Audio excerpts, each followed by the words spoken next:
Je vous présente Kelly Langella. Elle a 8 ans et elle est en 9e et elle produit des vidéos. Kelly a créé cette vidéo avec un programme d'art électronique qui s'appelle Video Jam. Avec ce programme, vous choisissez la musique, le fond sonore, les acteurs, les accessoires, les effets spéciaux et vous créez votre vidéoclip. Juste un petit exemple qui montre comment l'ordinateur a changé nos rapports avec la musique. Aujourd'hui, nous parlerons d'un secteur en pleine croissance, la musique interactive, dans cette édition des Chroniques de l'informatique.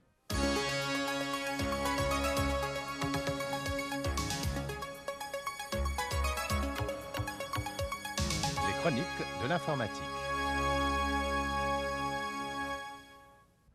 Bienvenue aux Chroniques de l'informatique, ici Stuart Chiffé. J'ai avec moi Frederick Paul, rédacteur en chef de la revue Electronic Entertainment. Fred, on parle de musique interactive. Les magasins de disques ne vendent plus de disques aujourd'hui. La musique, ce n'est plus s'asseoir dans un fauteuil pour écouter l'enregistrement de quelqu'un d'autre. Vous pouvez mettre votre nez dedans. Vous avez 2 exemples de jouets musicaux interactifs à nous présenter, SoundToy et VidGrid. Montrez-nous d'abord SoundToy. Bien, voici SoundToy. Il devrait sortir prochainement sur Mac et Windows. Il s'agit essentiellement d'une série de carrés de couleurs qui jouent un rythme de basse. Et quand vous déplacez le curseur sur les carrés, vous produisez des sons d'harmonica sur la piste sonore, sur le fond sonore. Et vous devenez un petit musicien de blues. C'est curieux. SoundToy. Voyons VidGrid. VidGrid est un jeu vidéo, un vidéoclip, une sorte de jeu de patience. Un jeu de patience animé. Exactement, nous allons essayer ici. On entend la chanson Sledgehammer de Peter Gabriel. On commence au milieu et on doit la monter dans une vidéo normale. Voilà les petits yeux. C'est une collection de vidéos de rock et vous devez mettre les morceaux au bon endroit. En gros, c'est cela. Et c'est de plus en plus difficile. Ça devient beaucoup plus difficile. Ça ressemble à un nez, voyons. Le problème avec une vidéo de Peter Gabriel, c'est que c'est parfois comme ça, dès le début. Vous savez, au bout d'un moment, vous finissez par comprendre. On se rapproche ici. Et voilà. Et dans le mille. Bien, bravo, VidGrid et SoundToy, de beaux jouets, merci. C'est moi qui vous remercie. Aujourd'hui, nous allons voir ce nouveau genre de musique interactive avec Bob Dylan sur CD-ROM ou sur votre PC. Beaucoup de musiciens, que ce soit Prince, David Bowie ou Peter Gabriel, se sont lancés dans la musique interactive. Un musicien qu'on a toujours associé avec l'informatique est Todd Rundgren. Nous allons commencer par lui rendre visite dans son studio pour voir son nouveau CD interactif, No World Order. Quand Todd Rundgren s'est lancé dans sa carrière musicale, il était aussi à l'aise avec la musique qu'avec l'électronique. Aujourd'hui, après 30 ans de carrière comme musicien, artiste et producteur, Todd utilise le CD-ROM comme support d'une technologie d'un nouveau genre qu'il appelle musique interactive. Son nouveau CD interactif est intitulé No World Order. Il contient une série de menus qui contrôlent le rythme, le mode et le style de musique à mesure qu'elle passe. Il y a plus de 1000 séquences musicales de 4 à 8 secondes à manipuler, mais l'auditeur n'a pas besoin d'être un expert en mixage pour créer sa propre version.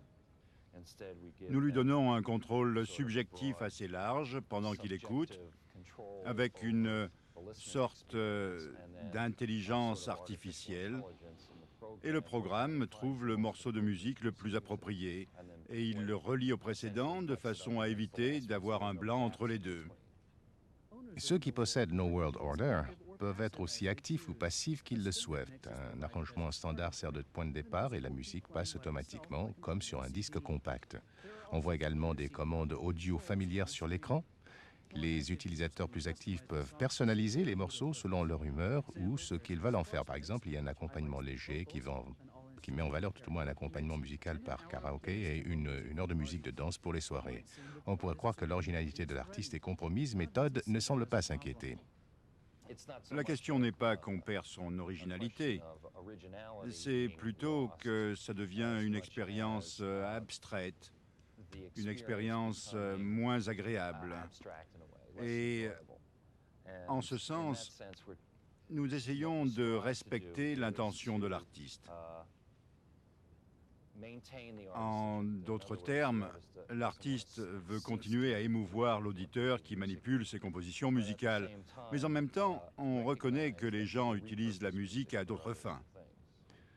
No World Order n'est qu'un premier pas dans ce que Todd considère comme une révolution dans les modes de perception et de distribution de la musique. À terme, dit-il, les bases de données musicales interactives vont éliminer la séparation qui existe entre les circuits de distribution commerciale.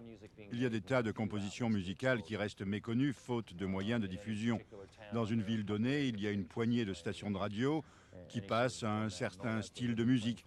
Elles choisissent probablement dans une liste de 30 ou 40 chansons qu'elles passent et repassent sans arrêt. Il y a donc des tas de morceaux de musique que les gens n'entendent jamais. Ce qui m'intéresse le plus dans la musique interactive, c'est de la mettre en direct et d'offrir aux gens d'énormes bases de données musicales et sonores dans lesquelles ils peuvent puiser pour décrire une expérience et ils découvrent soudain des morceaux qu'ils n'ont jamais entendus. Pour les chroniques de l'informatique, c'était Gilles Beckman. De nos jours, la musique est à la fois un média sonore et visuel grâce aux vidéoclips et à MTV. Nous allons vous montrer un système qui s'appelle Gumbo Vision et qui vous permet de créer des images sur votre fond musical. John Halloran de Troon va nous le présenter. John, c'est vraiment de la musique interactive. Vous avez quelque chose à faire pendant que vous écoutez, c'est cela? Exactement. Bon, montrez-nous comment utiliser Gumbo Vision. D'accord. Voici un morceau intitulé William Orbit. Il combine essentiellement des vidéoclips de William Orbit avec notre logiciel baptisé Gumbo Vision et l'idée est d'utiliser ces vidéoclips pour peindre des images qui accompagnent la musique. Alors, comme j'ai dit, vous avez quelque chose à faire. En bref, vous avez donc divers outils que je peux utiliser et combiner avec la vidéo. C'est exact. L'idée de départ, je crois, c'est que la plupart des titres qui existent sur le marché étaient beaucoup plus amusants pour ceux qui les ont produits que pour ceux qui les utilisent. Maintenant, on peut manier tous ces outils avec les vidéos de rock. Exactement. Voyons l'atmosphère, car c'est assez surprenant. Oui, c'est pas mal, en temps réel. Vous produisez un effet stroboscopique? C'est ça. Montrez-moi d'autres effets. On a la vapeur, Pour vaporiser l'image. oui, à l'acide. La corrosion donne un bel effet. Impressionnant. Et tout en temps réel. Vous faites ça tout en écoutant. Vous ne vous contentez pas de créer quelque chose à l'avance pour le faire entendre à quelqu'un d'autre. C'est ça. Vous avez une véritable interactivité. Vous manipulez la musique pendant que vous l'écoutez. Oui, la musique est un élément clé de ce que nous essayons de faire, car les vidéoclips se vendent mal en magasin. Mais si vous les placez dans un contexte interactif, c'est tout autre chose. Bon, vous pouvez aussi restituer une vidéo en QuickTime que vous avez sur votre disque dur et faire la même chose avec votre système Gumbo Vision. Oui. Nous avons un autre CD-ROM sur le 15e anniversaire du fisc avec des groupes comme The Fine Young Cannibals que tout le monde a vu à MTV. Vous avez vu cette vidéo des millions de fois, mais vous pouvez maintenant la démonter, créer d'autres images, faire des tas de choses et ça lui donne une toute autre saveur.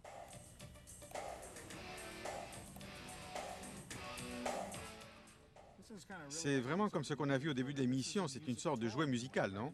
Tout à fait. Un logiciel non productif. Oui, ça me plaît. Gumbo Vision. Merci. Avec plaisir. L'une des beautés de la musique sur ordinateur, c'est que vous pouvez entrer à l'intérieur. Un bon exemple est un nouveau programme intitulé So You Want to Be a Rock and Roll Star. Pour nous aider à devenir une star, nous avons invité Steve Rappaport d'Interactive Records. Steve, c'est vraiment un programme intéressant. Vous pouvez vous amuser avec ou passer aux choses sérieuses et suivre des leçons de musique très sérieuses, n'est-ce pas? C'est exact, oui. Bon, montrez l'interface pour avoir une idée de ce qu'on fait. D'accord, voici votre menu Macintosh classique. La seule différence, c'est que nous avons un synthoniseur numérique intégré pour guitare. Par exemple, si j'accorde ma guitare, j'entends le Mi. Si je veux jouer de la guitare en même temps, je peux accorder ma guitare pour être en parfait accord avec le programme. La première chose à faire est d'accorder votre guitare. Ensuite, on a le menu des chansons. Les 6 chansons sur ce CD-ROM sont Crazy, Sitting on the Dock of a Bay, Midnight Hour, Runaway, Stand By Me et Twist and Shout. Il y a un menu jukebox et vous pouvez sortir du programme. Ce qui est nouveau ici, c'est que vous pouvez éliminer le chanteur, le guitariste ou le pianiste et prendre leur place. La vedette de rock, c'est vous. Chacune des 6 chansons a 5 affichages. L'animation pour la version karaoké, la partition interactive, l'analyse musicale qui comprend la théorie et l'historique, la leçon de guitare et la leçon de clavier électronique. Je vais vous faire une démonstration. Disons que je commence au premier couplet.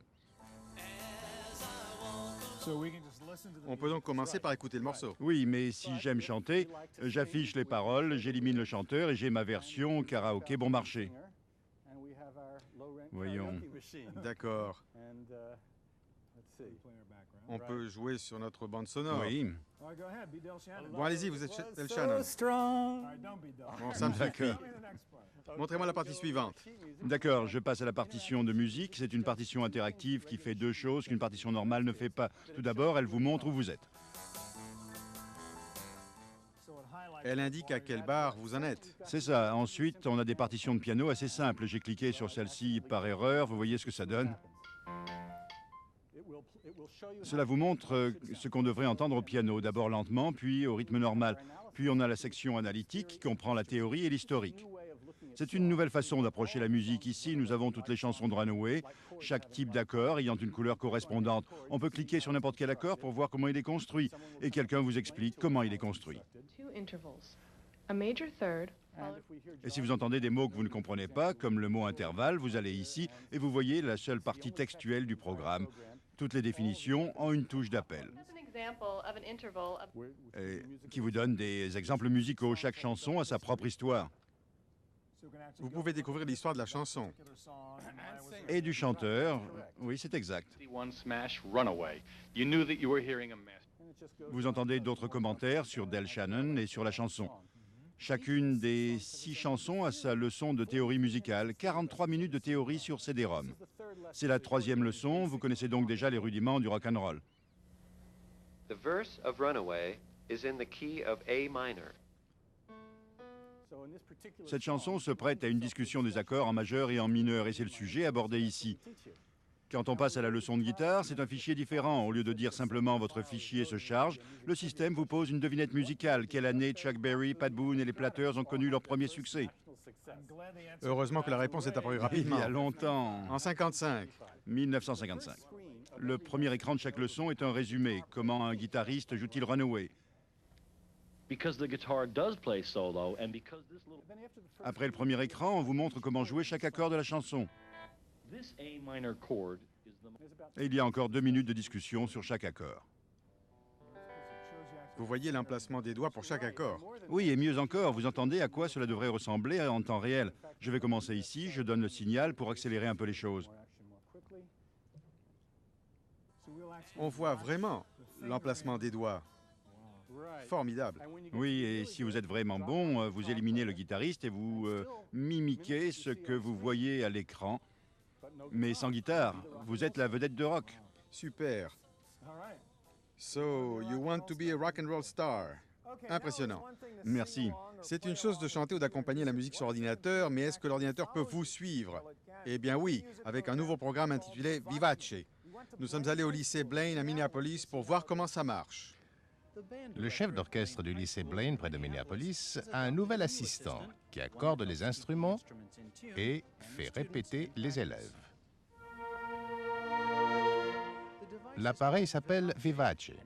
Il est équipé d'un programme dit d'accompagnement intelligent, un logiciel qui écoute les cuivres et les instruments avant, au moyen d'un microphone. Vivace est un système interactif. Il fournit des accompagnements qui peuvent être modifiés par l'interprète de façon à mener ou suivre la musique.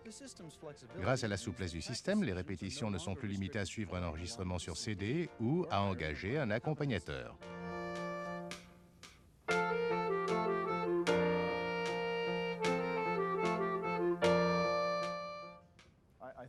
Cela leur donne une précision qui leur permet de tenir le rythme si nécessaire. Et s'ils veulent, pour plus de souplesse, ils peuvent régler l'ordinateur pour qu'il soit en harmonie avec eux. L'étudiant n'a plus besoin d'un pianiste qui risque de jouer d'une certaine façon et lui impose son style. L'étudiant peut prendre la décision musicale d'accélérer à un endroit ou de ralentir à un autre endroit. Le système qui coûte 2 000 $ comprend une unité de contrôle avec des extensions pour micro et haut-parleurs, un câble de raccordement sur Mac ou PC, le logiciel et un synthétiseur musical pour la restitution sonore par un petit micro relié à instrument. Vivace analyse le son numérisé et détermine l'accompagnement qui ressemble de plus à un accompagnateur humain. Le degré auquel le système dirige ou suit est réglé sur une échelle de 0 à 100%. La vitesse, réglage et le style du système correspondent aux besoins des musiciens professionnels et amateurs. S'ils choisissent d'interpréter le morceau dans un style plus solennel un jour, sur un ton plus léger un autre jour, Vivace peut être réglé pour ça. Ils peuvent donc se faire la main en répétant chez eux ou dans leur studio, de sorte que, lorsqu'ils montent sur scène, ils ne sont pas surpris. Après tout, c'est là qu'on les juge, c'est là qu'on évalue leur véritable talent artistique et leur valeur. Le répertoire de Vivace comprend un millier de solos pour cuivre et instruments à vent qui vont des classiques au jazz. Les sélections sont enregistrées sur l'ordinateur sur des cartouches transistorisées, puis adaptées aux moyens de réglage du logiciel. Le joueur peut transposer le ton et la clé, adapter le système à son style personnel et sélectionner les instruments qui l'accompagnent. Les artistes se distinguent par leur interprétation de la musique, et Vivace vous permet d'interpréter un morceau à votre façon, d'expérimenter de manière à créer votre interprétation personnelle. Un élève qui débute doit se faire la main. Il découvre la musique et il a besoin d'un environnement assez rigide qui lui permet d'apprendre avec Vivace. Mais au niveau professionnel, le système a toutes sortes de réglages qui permettent de personnaliser votre interprétation. Pour les chroniques de l'informatique, ici Gilles Bateman. Rock and Roll Your Own est un programme qui vous permet non seulement de jouer avec l'ordinateur, mais aussi de faire vos propres arrangements. Le programme vient de Meteor, tout comme Ed Badassov. Ed, qu'avez-vous là? Werewolves of London, l'un des 8 titres du CD-ROM? Oui, c'est comme un CD audio. La seule différence, c'est qu'il utilise la technologie iJam qui permet d'improviser sur la chanson. Vous ne vous contentez pas d'écouter de la musique, vous ajoutez votre style personnel. Vous faites de la musique même si vous n'êtes pas musicien. C'est ça, il est conçu pour les amateurs. Montrez-nous l'interface. En fait, chaque écran a une configuration particulière, mais les éléments d'interface sont pratiquement toujours au même endroit. À gauche, on a ce qu'on appelle les boucles de la chanson. Ce sont les parties essentielles qui composent la chanson. Si je clique sur une partie, elle apparaît à l'écran, voilà, et j'entends une introduction. Ici, on a une pause, une sorte d'interlude dans la chanson. Une autre partie est le refrain. Je peux prendre n'importe quelle partie de la chanson, essentiellement, et les arranger à ma guise. Le programme m'évite de faire des erreurs, quel que soit l'ordre de séquence que je choisis, c'est toujours bon. Aussi stupide que soit votre arrangement, le programme remet les choses en place. C'est ça. Je peux les descendre ici, dans ce qu'on appelle l'analyseur de chansons, l'appareil qui arrange les différentes parties de la chanson. Je peux en mettre plusieurs ici, il suit ce que je fais, et une fois que tous les morceaux sont là, je peux changer l'ordre si ça me plaît. Si ça ne me plaît pas, tout au moins, je peux en mettre autant que je veux jusqu'à ce que l'analyseur soit plein, ou aussi peu que je veux, et la chanson se greffe dessus dans l'ordre que j'ai choisi. C'est la bande sonore de base, c'est la première étape. Ensuite, je peux improviser sur la chanson. Le programme a plusieurs fonctions qui me permettent de le faire. La première s'appelle le vibratron. Je dois juste cliquer. Il joue une improvisation au saxophone, c'est ce que vous entendez ici. Si je déplace la souris, j'obtiens deux autres improvisations. Je peux définir le son ici. Je peux dire le saxo ne me plaît pas, je veux de la guitare, je choisis un morceau de guitare, je clique et j'entends de la guitare. Nous avons un vocalisateur et en appuyant sur la touche, j'obtiens une voix. Je peux entendre cette voix en même temps que la chanson en cliquant sur la touche. Qu'est-ce qu'on voit au-dessus de l'analyseur? Eh bien, c'est la touche affichage des effets. Et si je clique, ça me montre tous les effets possibles, toutes les improvisations possibles sur le clavier électronique. Vous pouvez donc utiliser le clavier électronique. Tout à fait. Il y a différents effets musicaux préenregistrés si j'appuie sur les touches. Chaque touche a un rôle spécifique. Ici, ces deux rangées de touches supérieures correspondent à deux instruments. Je peux faire un effet musical ou jouer dans différentes clés. Et vous changez les instruments ici. Oui, je peux changer d'instrument comme avec l'autre fonction, disons. Vous pouvez avoir un piano. Oui, mettons un piano ici. Je peux jouer du piano. Et j'ajoute mon improvisation. Et ça chauffe. Voilà. J'appuie sur jouer et la chanson passe dans l'ordre que j'ai choisi dans l'analyseur. On entend un vidéoclip. Chaque chanson a sa propre vidéo. Et pendant qu'elle passe, je peux jouer au clavier, jouer du saxo, de la guitare, ajouter un petit effet. Voilà, vous jouez de la guitare ici. Et quand vous devenez bon ou que vous trouvez des sonorités qui vous plaisent, vous montez un morceau à votre goût et vous enregistrez le morceau. Nous avons une fonction d'enregistrement qui fait apparaître ce tableau. Vous pouvez enregistrer le morceau, l'archiver sur disque pour le passer plus tard, l'envoyer à vos amis. Nous avons aussi une fonction d'enregistrement personnalisée pour entendre ou enregistrer un son dans le micro de l'ordinateur. Et ce son est archivé à un endroit spécifique de façon à l'utiliser plus tard. Ça pourrait être ma voix ou autre chose que je peux intégrer dans la chanson. Bravo, Rock and Roll on Your Own. Impressionnant, merci. Si vous êtes un fan de Bob Dylan, vous savez qu'on ne parle pas que de musique quand on parle de Dylan. L'un des derniers CD-ROM de musique interactive s'appelle Dylan Highway 61 Interactive de Graphic Zone. Angela Eber va nous donner un petit aperçu. Bonjour Angela. Bonjour. Merci de nous montrer ça. Je sais que la vidéo n'est pas encore terminée. C'est encore incomplet. Vous allez nous montrer quelques éléments qui figurent dans le produit final. C'est une sorte de film de présentation, n'est-ce pas? Oui, nous allons vous donner un avant-goût et voir les environnements que nous avons créés pour mettre l'utilisateur dans la peau d'un spectateur. Écoutez un instant.